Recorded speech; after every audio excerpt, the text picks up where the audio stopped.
Muy buenas, soy Marcos Vázquez y hoy hablo con el doctor Valter Longo, científico italiano y una de las figuras más reconocidas en el ámbito del ayuno, de la longevidad y de la aplicación del ayuno a las terapias contra el cáncer, que es la temática de hoy. Me hizo mucha ilusión hablar con él, lo sigo hace muchos años. De hecho, ya en el 2016 escribí un artículo sobre este tema y varios de los estudios y la evidencia científica en la que me basé venía de su laboratorio. Y aprovechando que acaba de publicar su nuevo libro titulado El ayuno contra el cáncer, tuve la oportunidad de entrevistarle.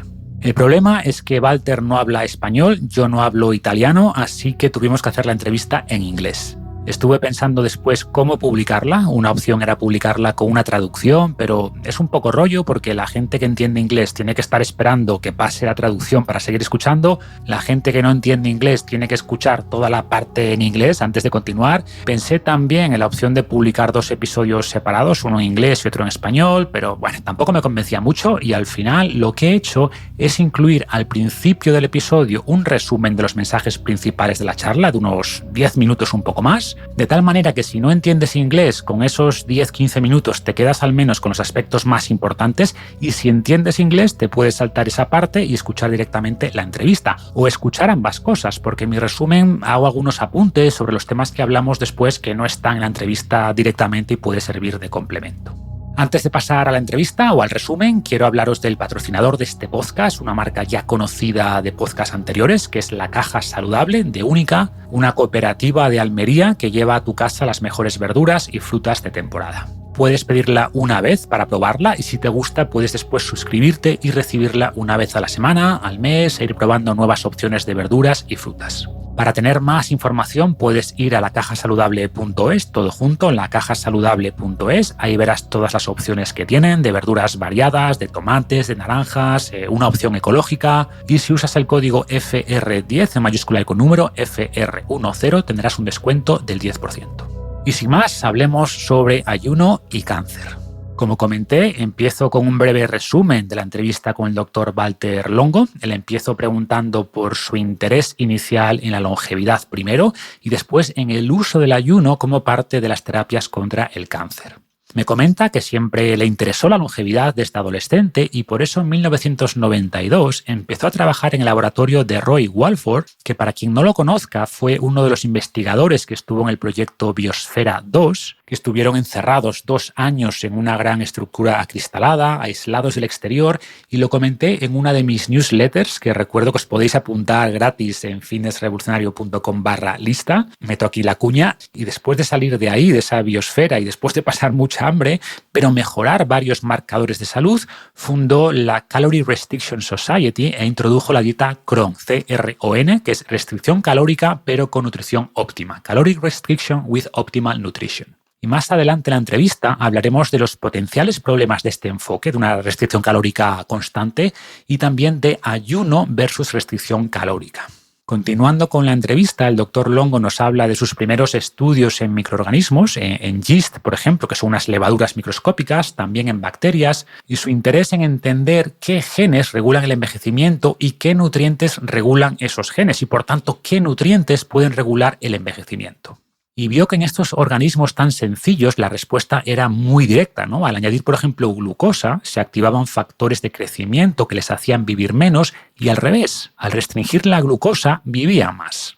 Y observó también que algunos de los genes que se regulaban de esta manera son los que aparecen mutados muchas veces en el cáncer y ahí, en 2005 más o menos, hizo la conexión entre la nutrición o la restricción de nutrición y la posible protección frente al cáncer. Y más adelante descubrió un concepto que está en la base de sus investigaciones contra el cáncer, que es que el ayuno o la privación puntual de nutrientes activa mecanismos de protección en las células sanas que las células cancerígenas han perdido y por tanto al exponernos o al exponer un tejido a un tratamiento como quimio, las células sanas sufren menos, esto es lo que se llama DSR o Differential Stress Resistance, que podríamos traducir como resistencia al estrés diferencial, pero además las células cancerígenas sufren más, lo que se llama en este caso Differential Stress Sensitization, y eso podría convertir al ayuno en una herramienta muy interesante como parte del tratamiento contra el cáncer. Pero antes de profundizar en eso, ya en el tratamiento, le pregunto si cree que incluir periodos de ayuno podría reducir el riesgo de cáncer.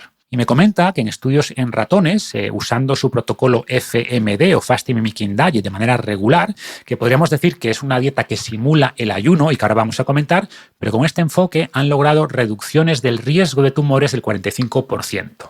Y repito, esto es en ratones. En humanos no tenemos estudios, es mucho más complejo estudiar esto, por supuesto, pero se ha visto que se reducen los niveles de insulina, de IGF-1, de glucosa, que a largo plazo podría reducir el riesgo de cáncer.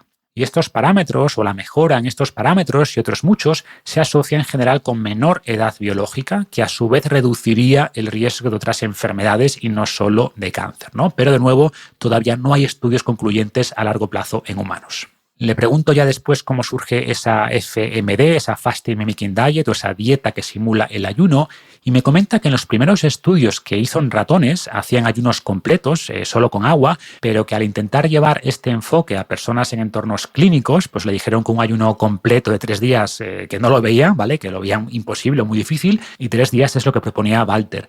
Y por eso propuso después un enfoque más suave, pero un poco más largo, donde se incluye comida todos los días, pero produciendo una restricción calórica muy fuerte que tiene beneficios similares al ayuno, pero que lo hace más tolerable. Y hay 2 enfoques de FMD, de esta dieta que simula el ayuno, uno para personas sanas, entre comillas, que lo quieren hacer por temas de salud, de prevención de enfermedades, y Valter propone hacerlo, por ejemplo, una vez cada 3 meses, y después está la opción, entre comillas, terapéutica para pacientes en tratamiento contra el cáncer.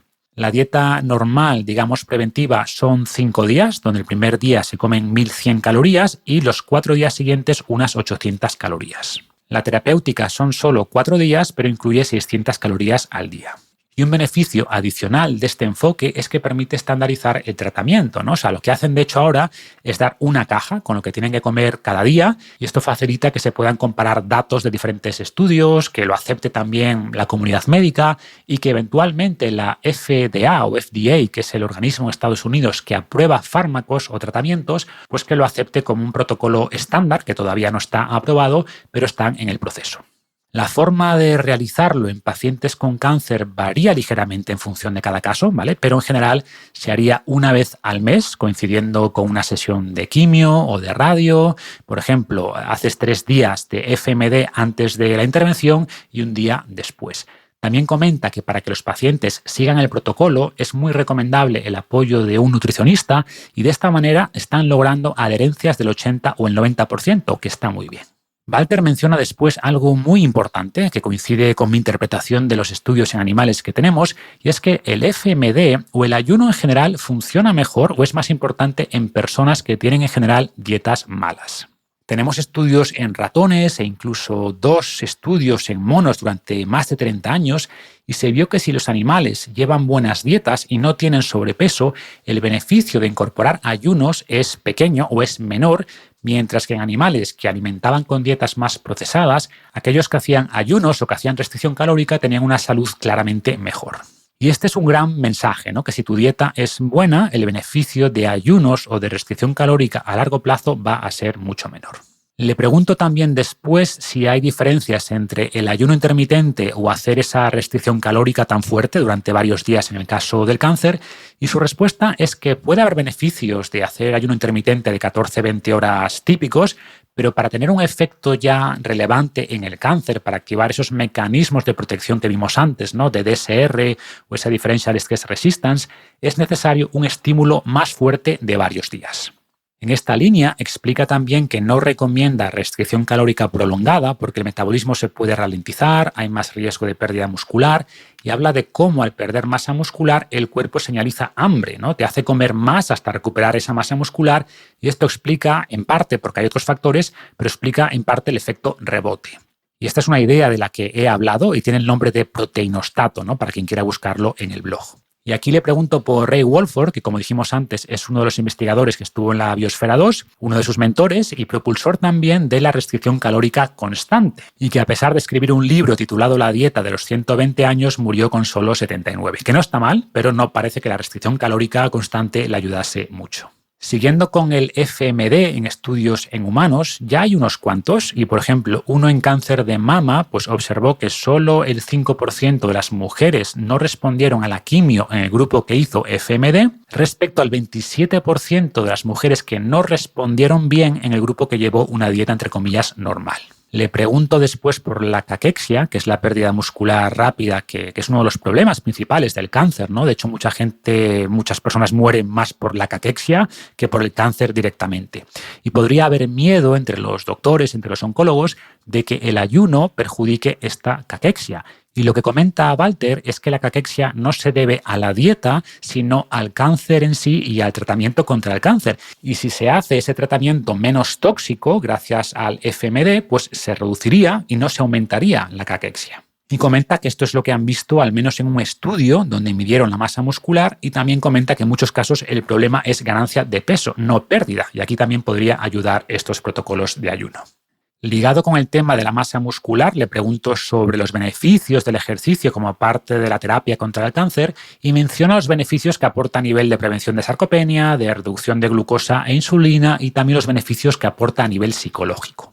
Hablamos después sobre por qué hay tanta resistencia entre oncólogos a la hora de adoptar estos enfoques, especialmente el FMD, y me comenta por un lado lo de siempre, ¿no? Que esto es un negocio multimillonario, el de los fármacos, y hay un lobby muy fuerte, y segundo, que lo único que miran muchos oncólogos es si esto está aprobado por la FDA o no, por la FDA o por el organismo correspondiente en cada país.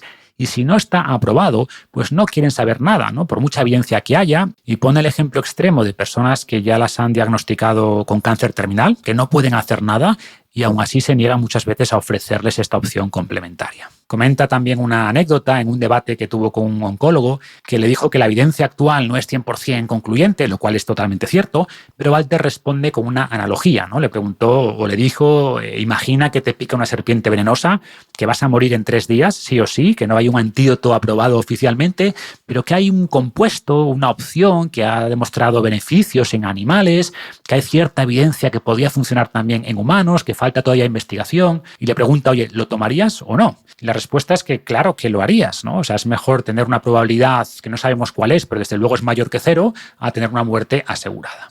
Y es importante aclarar que este enfoque FMD, como dice Valter, nunca ha curado el cáncer en ratones, ¿vale? No es algo que hagas de manera aislada, no es algo que ni mucho menos reemplace la quimio, la inmunoterapia, los fármacos o lo que sea, pero es algo que podría hacer que todo lo anterior sea más efectivo y que tenga menos efectos secundarios. Ese es el enfoque. Y más allá del FMD, también hay algunos estudios que indican que las personas, las mujeres en el caso de un estudio concreto que habían pasado un cáncer de mama y que hacían ayuno nocturno de más de 13 horas, tuvieron después menos reincidencia en los siguientes años que las mujeres con una ventana de ayuno menor.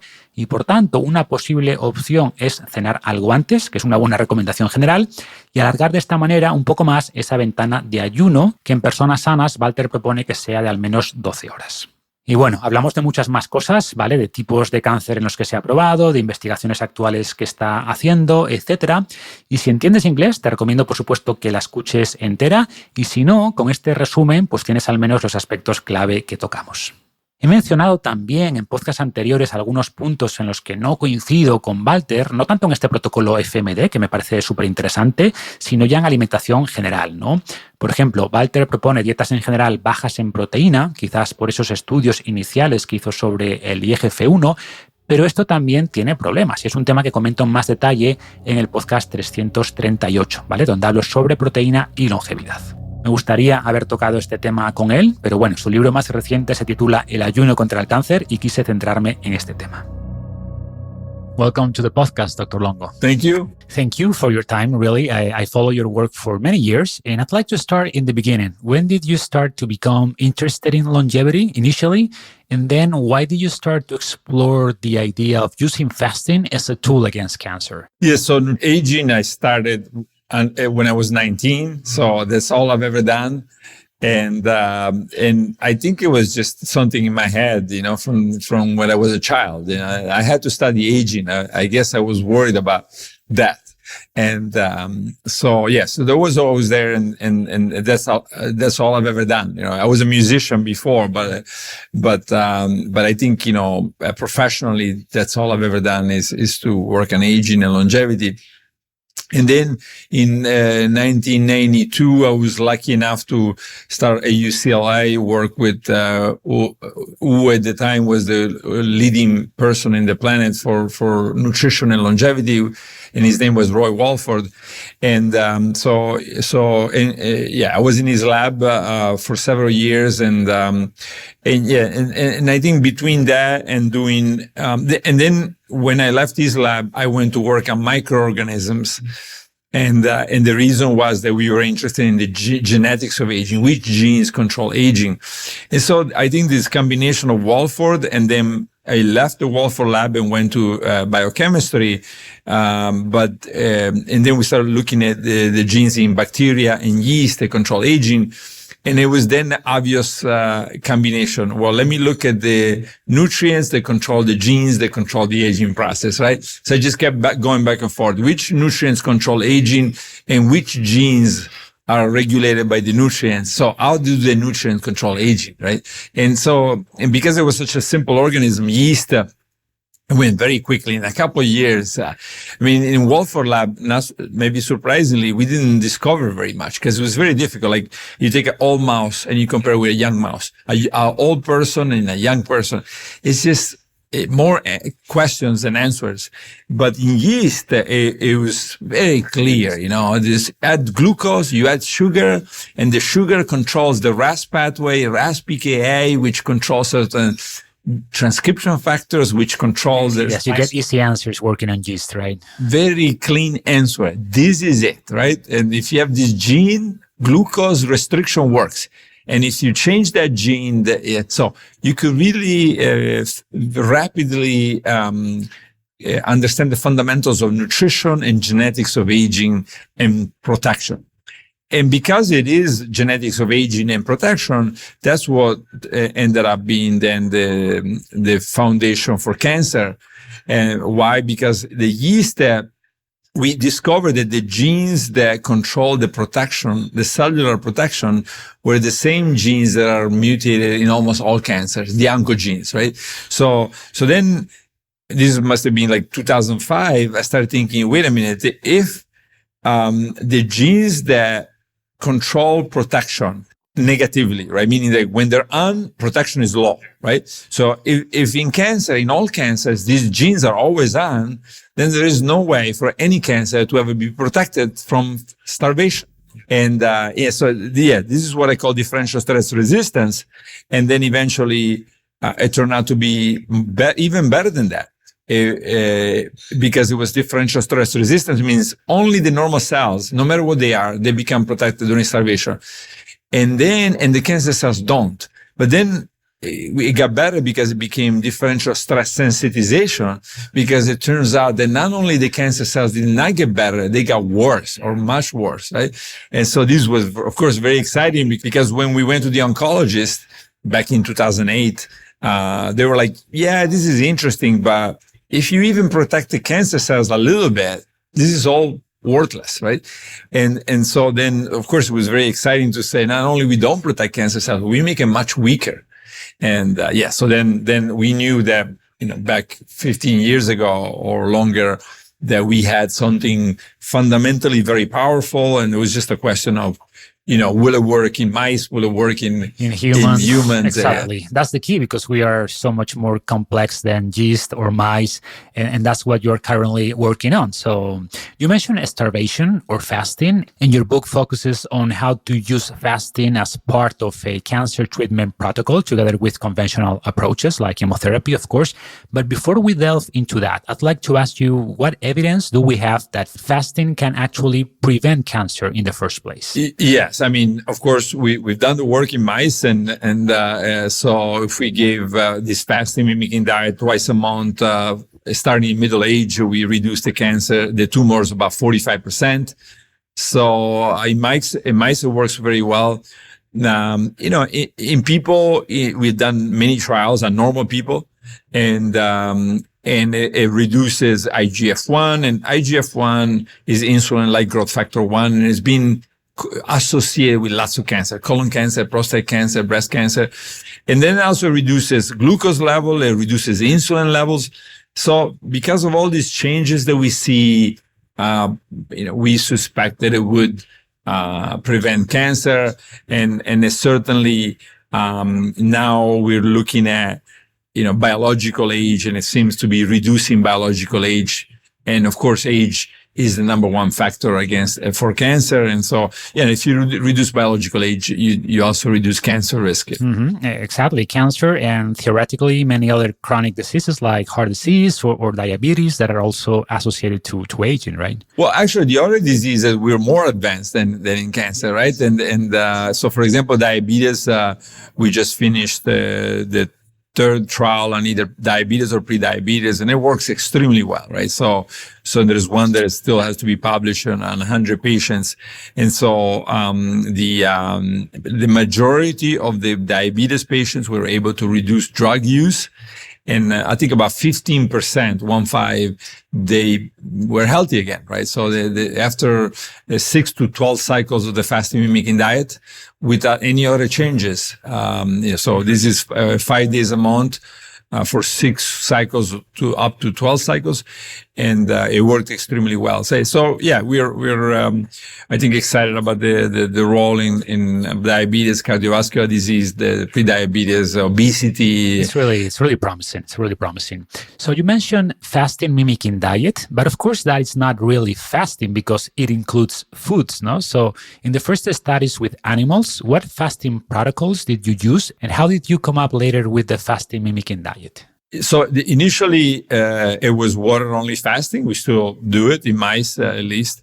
And so when we first approached the oncologist at USC, at the University of Southern California, we went with water-only fasting. And we thought, of course, somebody has cancer, they're going to do whatever is necessary, but we were wrong, right? So the oncologist did not like it at all, because some patients can become hypoglycemic, hypotense, so the blood pressure drops. It's extremely difficult to do water-only fasting. I've done it once, and I still remember every day of it. It's really remarkable. How many days did you fast?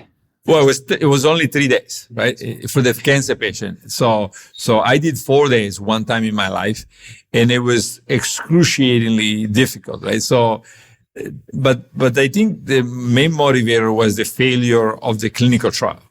And so that's when we went back to the National Cancer Institute of the NIH in the United States and asked the government to fund fasting mimicking diet. So we knew that we needed to give patients food, and particularly if we wanted to make this, widely accepted. And also we need to give patients, and then we realized later we need to standardize it, right? It had to be always identical, because otherwise the oncology community or any medical community will never accept it. And in fact, a year ago, we went to the FDA, and there's about 60 components of the fasting mimicking diet, and the FDA basically ingredients, different ingredients, let's say, if you break it down. And the FDA basically asked us, they didn't ask us per se, but the requirements were such that we had to go from 60 to about 7. So then we realized that, that's going to be very difficult for patients to do. So we're going to stick with the 60, and we make it maybe not go to the FDA, and maybe find alternative routes, just because patients are happy with the fasting mimicking diet. I don't think they will be happy with the 7 ingredients. And so then. And can you explain the main aspects of this fasting mimicking diet? Yeah. So then what we first in mice and then in people, the goal was to achieve changes in the blood that were fasting like. So if a person fasts for 4 or 5 days, several things happen. One, the IGF-1, this insulin-like growth factor 1, goes down. Glucose, sugar level in the blood, goes way down. Ketone bodies, these byproducts of fat, go up. and then something called IGF-BP1, which blocks the effects of IGF-1. That goes way up, right? So maybe 10, 20 fold up. And so we then wanted to achieve those. And then we achieved it with a plant-based, high fat, low sugar, low protein, diet, which is also low calorie, right? So 1100 calories on day one. Well, for normal people is 1100 calories on day one, and then goes to 800 calories on day 2 to 5. For cancer patient, it's only 4 or 5 days, and it's 600 calories per day. Every day. Every day, Mm-hmm. yeah. Okay, so you have like a different protocol for healthy patients versus cancer patients. Yes. And do you provide the food or just give them some indications on what to eat for those 600 calories? Yeah. Well, we also, after the experience with the FDA, we now are basically saying, no, you have to do it exactly as it was done in the trial. So you give them a food box for day one, a box for day two. It was one box with all the days in there, and that's what patients need to do. Now, people, they like to criticize and they like to say, oh, there's money-making operations behind it. But in fact, I donate everything to charity. I don't make a penny from the books or from the boxes.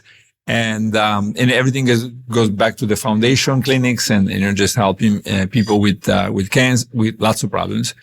But I think that regardless of what people say, we realize that was the only way to do it. And especially the only way the oncologist will ever agree to it. And it makes sense because if you just give the patient some general guidelines, but not the food itself, it would be very difficult to later standardize the studies, the scientific studies. Yeah, it is very difficult, but also it's been so much easier to convince many hospitals around the world. So now we have a trial that we're trying to do with Mayo Clinic, MD Anderson, Cleveland Clinic.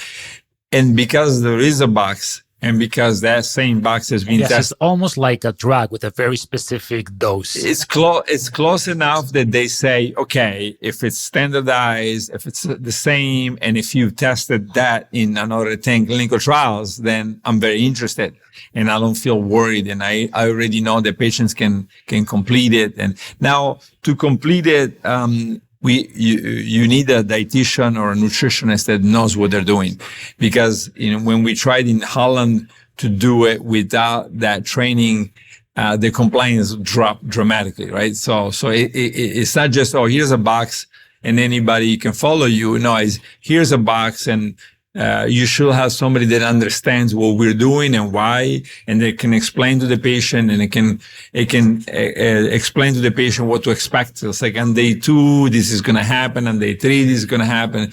Yeah. So that's the kind of thing and then we have about 80 to 90% compliance. That's very high compliance. And actually that was my next question, because you mentioned before that a water only fasting is hard, but a 600 calorie diet, it is also quite hard. So do you have any recommendations, any suggestions to make it easier that tend to work with your patients? Yeah, compliance is high, and now we're introducing flexibility, right? There was maybe a little bit of a mistake with cancer patients so there was a soup and there was the only soup.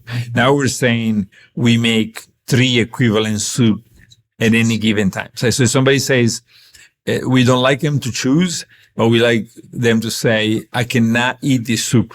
Right? Once it's established that they will not eat it, then we'll allow them to have a replacement, two different replacement, right? So that's the way we have designed now. And I think that, we expect, very high, compliance, to that. Consider this usually once a month or less. And then the patient, of course, by day 2 or 3 of the diet, they think, oh, in 2 days, I can go back to my normal diet, right? Now, there is also, and that's very important to say it, and I hope we say in the interview that whether for cancer or anybody else, the in-between diet is as important as, now, the fasting mimicking diet works best on people that do a terrible diet, right?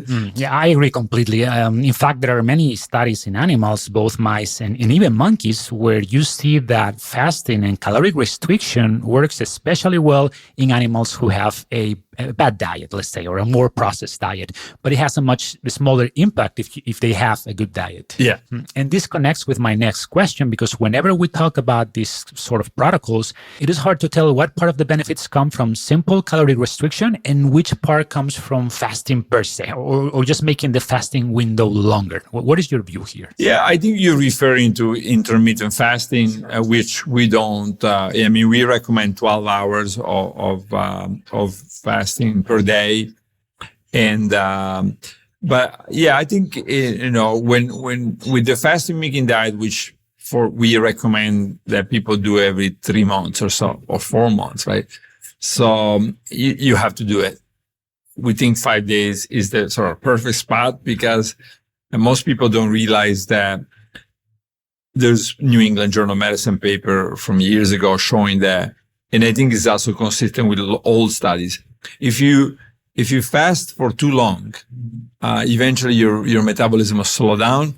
You enter a thrifty mode, and then that thrifty mode could last years, right? So what does that mean? It means that if you go too long, if you go too short, you're going to just suffer. Why? Because until you get into a ketogenic state on day 3 or so, it's very difficult, right? Because your body is telling you, eat. Once you enter the ketogenic, so day 3, 4, 5 are the ones where it's easier, or day 4, 5, but you gain lots of benefits, right? So you can't go shorter than 5 days for normal people. We think you shouldn't go longer, because then the message is, I'm in trouble. We're going to starve to death. So let's slow down the metabolism. And now some papers suggest that it's an epigenetic change. So the DNA is modified. It could last years, right? And this could explain why people that do these starvation diets, they gain it all back, and usually more, right? So these Ansel Keys studies where, and it seems like the body has a program that's trying to save your muscle, right? And it says, until your muscle is back to where it should be, I'm going to keep making you so hungry. There is no way you're going to stop eating. And what did Roy Walford think about that? Because he believed and he did caloric restriction all his life, pretty much. Do you think that was a problem for him? Well, that was a big problem, right? And we also know it now from the monkey studies. Roy, unfortunately, did not have the benefits that we have now, right? To have all these genetics of aging, the simple organisms. So, 30 years of knowledge now, we now understand, the role of different amino acids. We understand, as you were saying, is it about calorie restriction, or is it about the amount of hours you work, you eat per day, right?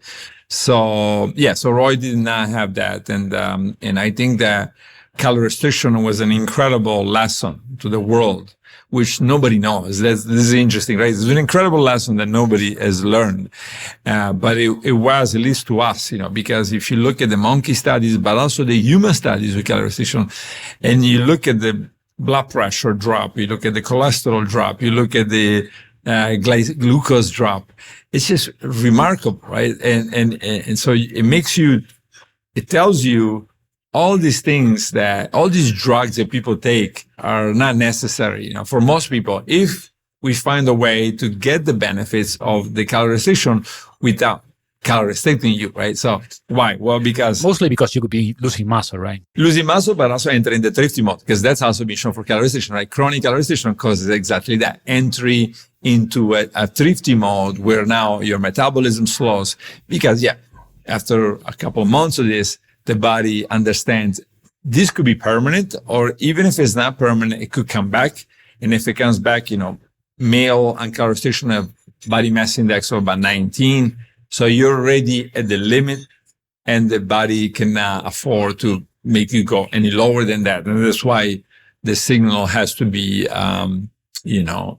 eat more. First of all, you're hungry. And this is also being reported for the monkeys. Okay, so you recommend to have a maintenance diet, let's call it, without caloric restriction, and then to do a fasting mimicking diet once a month, you said, or is that frequency for healthy people? No. For normal people, we recommend maybe 3 times a year. That's it. Yeah, 3 times a year. And it seems like its major role is to signal the beginning of the fasting period, right? And so the winter is coming, right? So the winter is coming, unlock insulin resistance, because so the summer is coming, you're going to eat lots of fruits and nuts, let's save fat, right? And then the winter is coming, and so the spike days are probably unlucky, and this is we see very clearly with A1C levels and insulin resistance. So after we do 3 cycles of the FMD, we see a reversal of insulin resistance in the great majority of patients. Is that what you do personally? Well, I do it personally, but of course I keep the longevity diet the rest of the time. So maybe I do it once or twice a year. That's it, But but for most people that have a more regular diet, I think it's maybe 3 times a year. It's doable. Doesn't sound so hard. 3 times a year. No, I don't think so. I mean, I think also the first 3 or 4 times is a little bit harder, but then after that, you get the box and people are like, I don't have to cook for 5 days. Yes, and I think now after Christmas could be a good time to do a fasting weekend diet. Yeah, well, that's what a lot of people do, So yes, well, we've been talking mostly about the benefits in healthy people, but in the case of cancer patients that are undergoing some kind of cancer treatment, chemotherapy or radio or whatever, how do you incorporate this fasting mimicking diet into the treatment to optimize its effect, to optimize that differential stress resistance that you mentioned earlier? Yeah, so every cancer is different and every treatment is different. But let's say the standard chemotherapy, like when patients get it every 3 to 4 weeks, for that, in the clinical trial that we finished a few years ago, this is 125 patients, the women did 3 days of the fasting mimicking diet before chemo and 1 day after the chemo, right? And so they get the box, and that's what they did. And the difference was tremendous, So if you look at the women that completed all the cycles of chemo with the fasting mimicking diet, they were 5 times less likely to be resistant to the chemo, right? So a big difference. So meaning that the ones that did all cycles of the FMD, I think it was about 5% did not respond to the chemo, versus 25%, 27% in those that they were doing the normal diet. Right? So very, very promising results. So we recommend that people contact the foundation clinic. It's got my name on it, in Milan. There's people also speaking Spanish. We're talking about cancer, right? So I don't. Yeah, you're gonna say, all treatments. It's gonna be, we first. I mean, the group at the clinic first gets all the information, and they try to talk to the oncologist, and so there is a method to do it. But I think people should feel like they should consider it. And I mean, absolutely. We can give general recommendations, but people need guidance from experts. So we're talking about humans now, but let's go back to your first experiments with animals with cancer. I understand that some animals, some mice were given chemo while fasted, others not.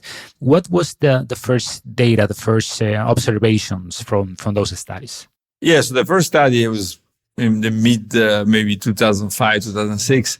And the experiment was a crazy experiment. Like, I had 2 graduate students, one in Italy and one in Los Angeles. And I said, take the mice.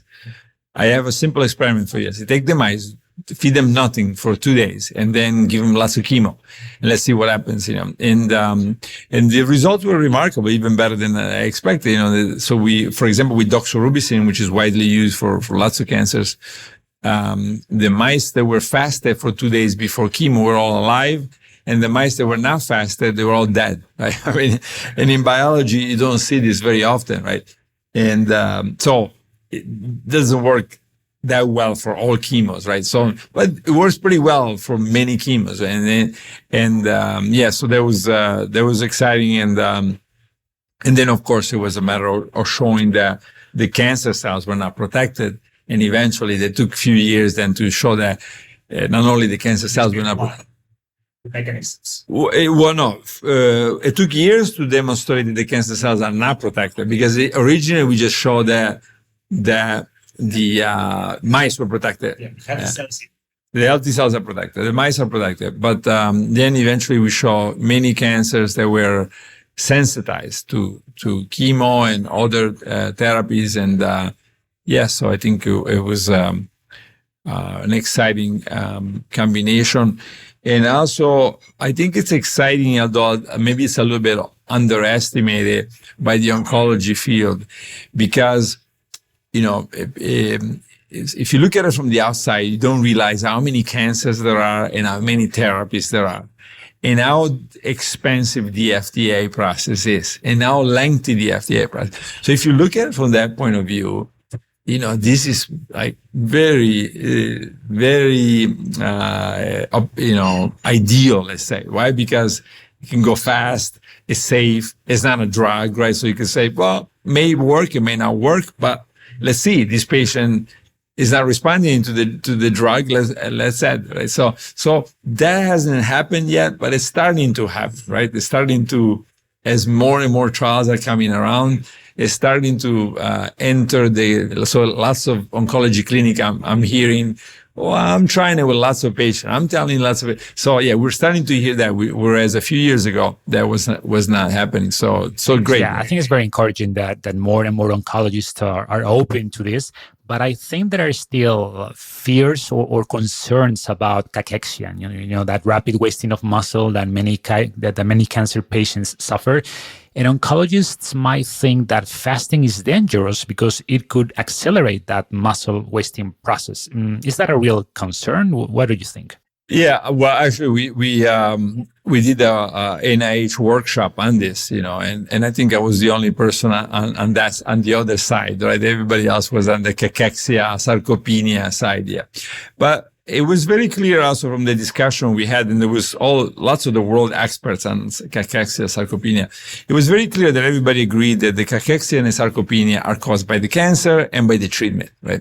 Yeah. So then my point was, if the sarcopenia is caused by the cancer and the treatment, we reduce the toxicity of the treatment and we reduce the cancer impact, then, theoretically the cachexia should go down and not up, right? So, yeah. So, and yesterday we had a meeting with one of the top oncology, prostate and uro-oncology clinics in Italy. And they were saying their biggest problem is weight gain and not weight loss. And the same is true for another trial that we're studying in Italy with hormone therapy in breast cancer. And the problem is often weight gain. And finally, we did a trial in women doing many cycles of DFMD with hormone therapy.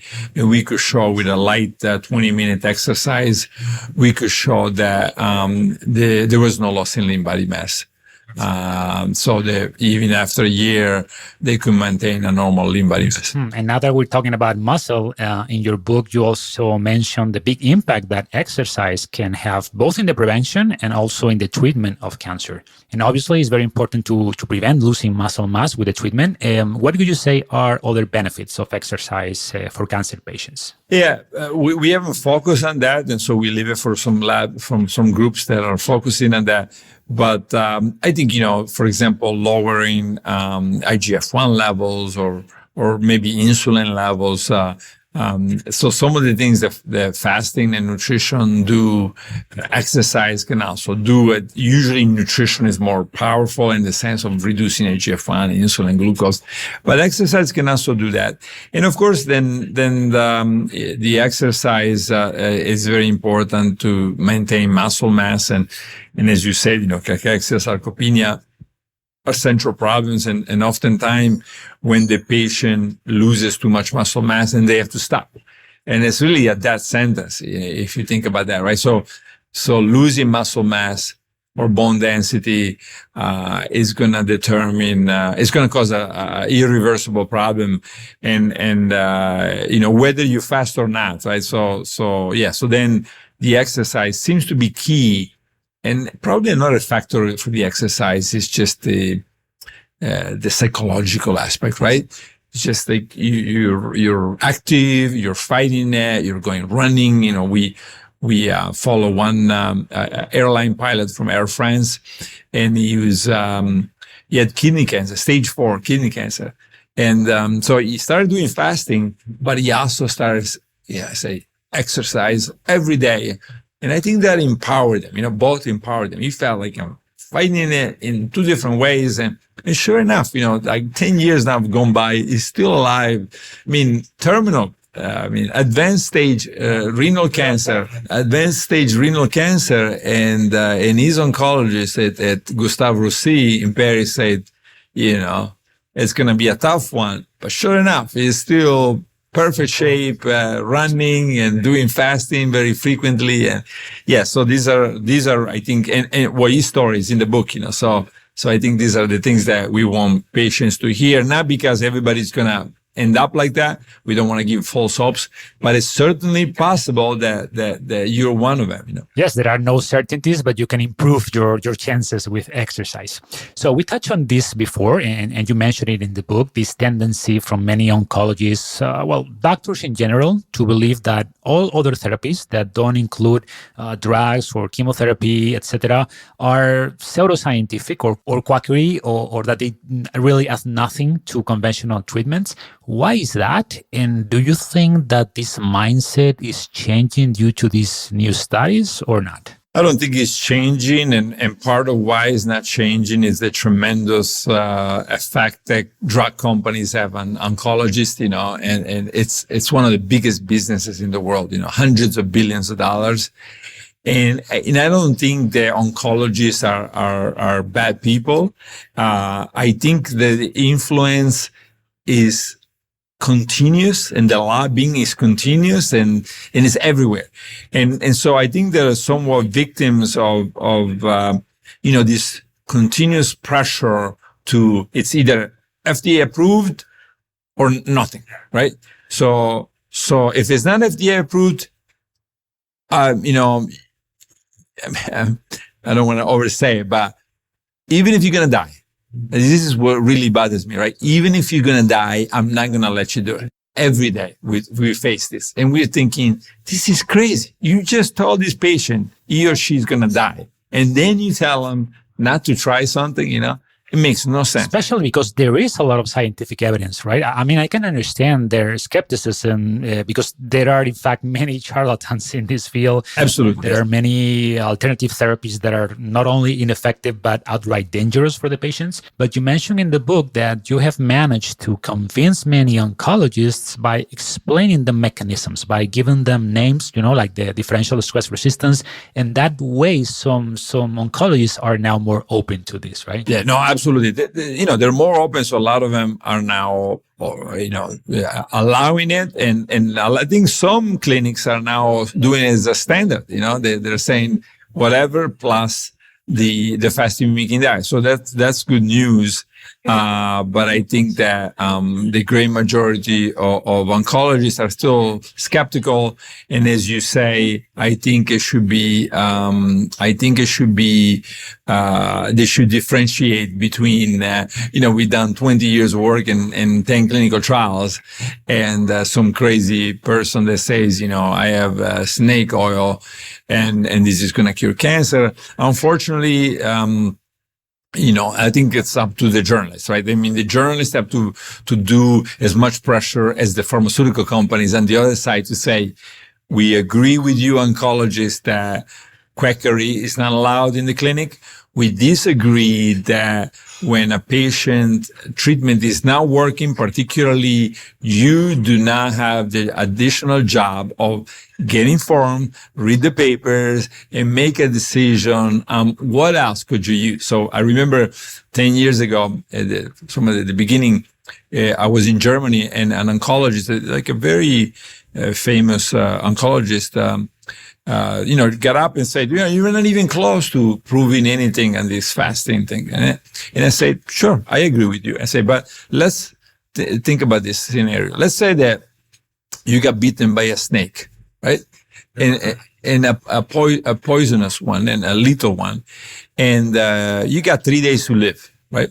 I come around and say, look, I have this thing, and it's perfectly safe for people.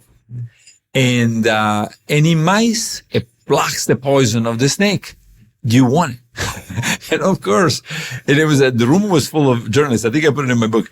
The room was full of journalists. He didn't even respond because everybody knew what the response would have been. I was like, of course, give me this thing now. I was like, but yeah, this is where I think the pharmaceutical lobbying and influence comes in, because I think most oncologists, if they not somehow feel this pressure that if it's either FDA approved drug or nothing, they probably would do their job. Their job is like, keep this patient alive. Yeah, if it's got bitten by a snake, a poisonous snake, and all you got is data from animals, use it quickly before this person dies, right?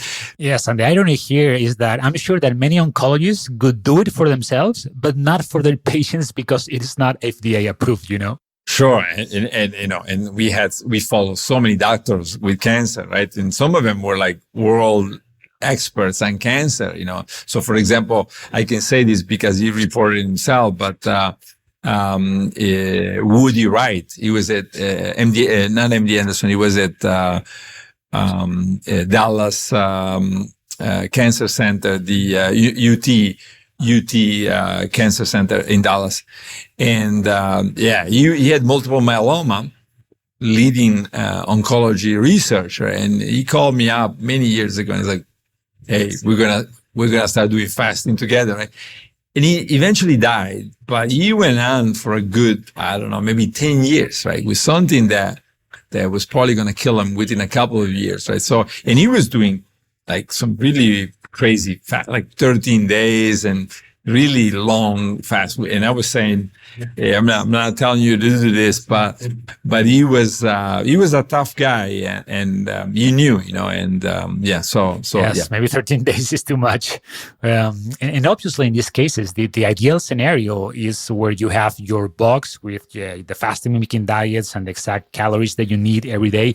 But in case of people who don't have access to this diet, this protocol, do you think that there could be benefits from a shorter fast period previous to a chemotherapy, for example, maybe 24, 48 hours with no foods? Or do you think that would be dangerous? Well, intermittent fasting, I don't know.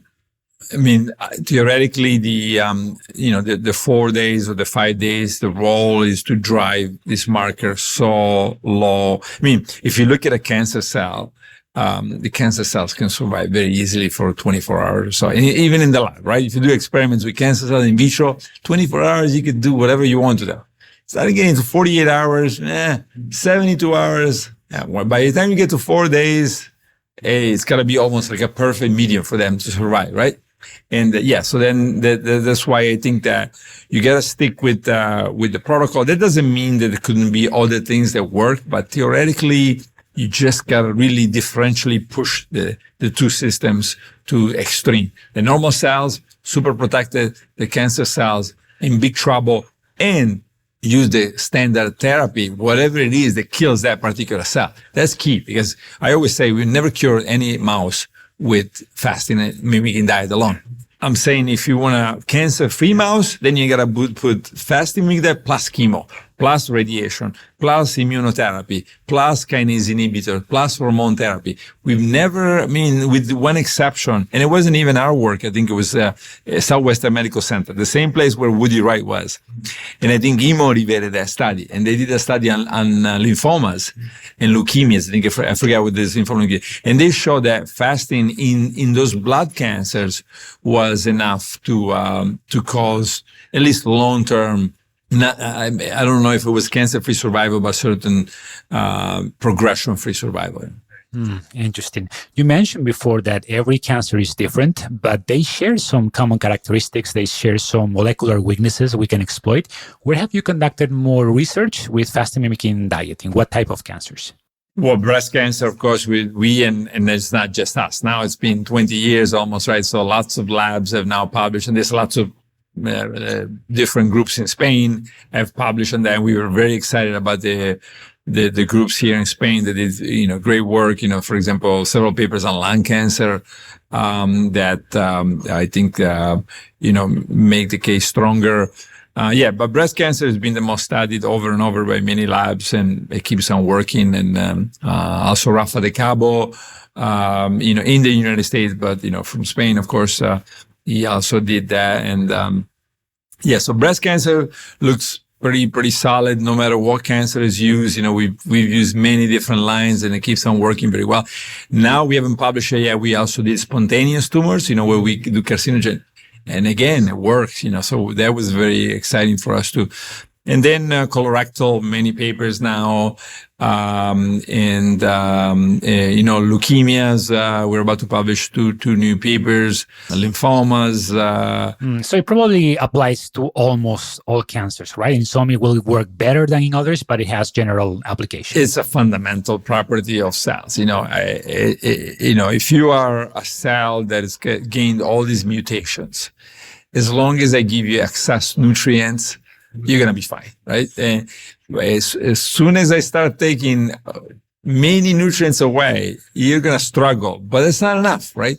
And this is why we say you can't just use any therapy. You got to use the therapy that works very well for that cancer, right? So for example, in our paper a couple of years ago, with hormone therapy in breast cancer, we used fulvestrant, estrogen receptor blocker drug, standard of care. We use palbociclib, CDK4/6 inhibitor, standard of care in humans. And then we had the fasting mimicking diet, right? So now you're hitting in what did the fasting mimicking diet do, which is remarkable? It causes cancer regression, not just slow down, regression. So we started curing the mice by lowering leptin, insulin, and IGF-1, 3 different factors. So we'll have taken another 3 drugs. In addition to the 2, 5, which you don't know which they are, because sometimes even within the same cancer, we see a different pathway now activated, right? Same cancer or very similar cancer. And now it's no longer this 5. It just happens to be a 6th one or a 7th one, right? So I think that's the power of this, is to, I call it a wild card, right? Because it just adds so much to the complexity of the environment. And this is what Julia and the lab eventually showed with what we call escape pathways. So when we did the hormone therapy study, we started with the drugs and then added the fasting mimicking diet, and we see tumor regression. Then we did the other way around. We say, okay, well, we start with the fasting mimicking diet and see how the tumor escapes, right? And then we use what's called RNA-seq. We looked at all the gene expression changes. So normally, if you look at cancer, you wouldn't know what to compare it to. So, you see a lot of pathways and it tells you nothing. But in this case, we could compare it with or without the fasting mimicking diet. And all of a sudden, you see 3 pathways that go very active, right?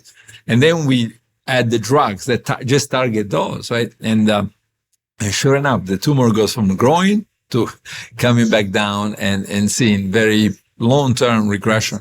So I think it's just a very good tool. It is a good tool, and maybe we can also add some short fasting periods after the treatment or after recovery.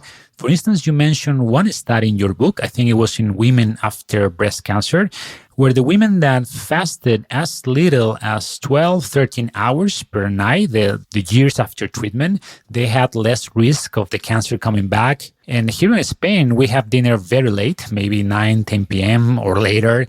Could you say that having dinner maybe a couple of hours earlier and maybe postponing breakfast a little bit to prolong that night fasting window, could you say that could provide benefits? Well, yes. For cancer patient, we are talking now about 14 hours of fasting per night, right?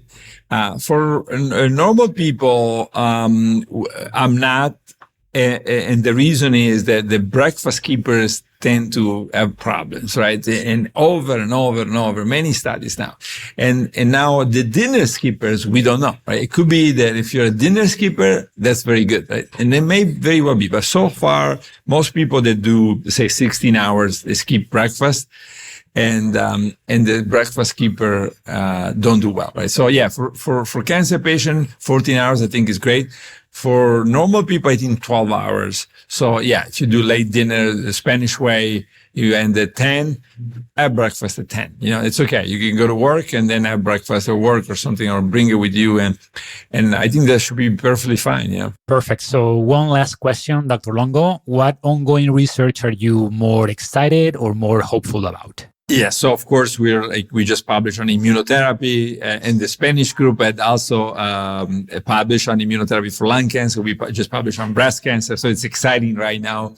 We're seeing, this number one cancer treatment in the fasting, making it better or much better, right? And so that's very exciting, right? The immunity part against all kinds of cancers, right? Because I think if these two horses, get together, it could be scary to lots of cancers, right? So that's exciting. And then, of course, we're very excited about this idea that has nothing to do with cancer, but multi-system regeneration, right?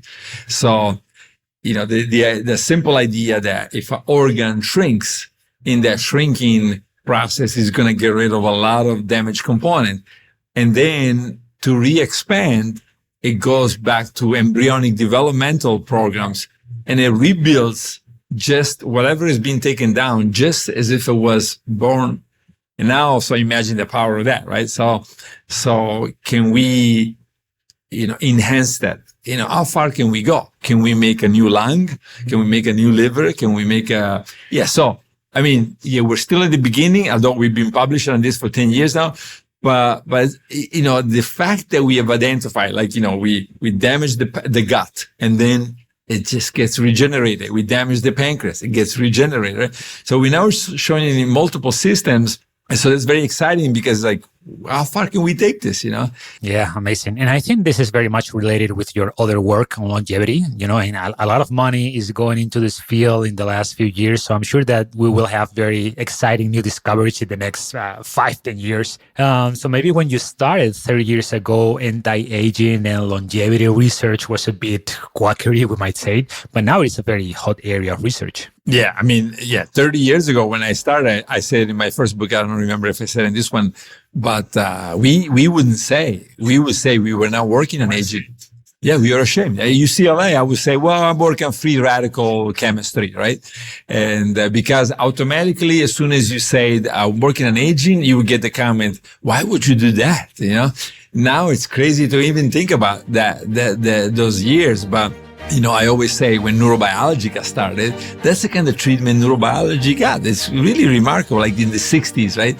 We were like, neurobiology, what? This is crazy. We don't know anything about the brain. Why would you study that? Right now, of course, it would be ridiculous for anybody to make that comment. But yeah, so there is a time for everything. And now it's the time. It's the time. Now is the moment for this after waiting for 20 years. So thank you for your time. I know you've got a busy schedule, and best of luck with all the research. Oh, thank you. Thank you.